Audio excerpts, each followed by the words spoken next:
Welcome to the Slop Farm. Enjoy the video.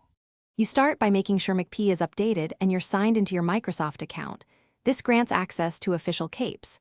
Next, check that multiplayer and realms are enabled because some cape methods sync via servers.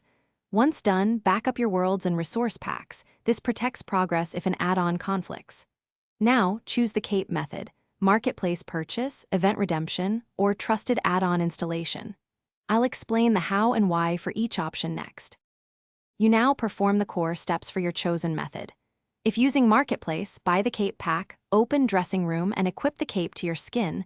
This is immediate and safe. If redeeming an event code, go to Profile, choose Redeem Code, enter the code carefully, and confirm. Codes are case-sensitive. For add-ons, download only from trusted creators, sideload the MacPack or McCadden. Then enable the behavior or resource pack in world settings so the cape. You finish by verifying the cape in-game.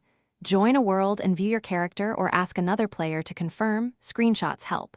If the cape is missing, clear cache, relaunch McPhee, reinstall the pack or reapply the code, and make sure your game is updated. These steps fix common sync issues.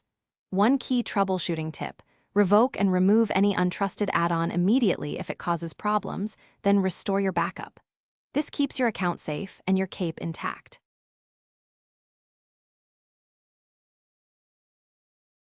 Thanks for watching. Consider subscribing if we helped you today.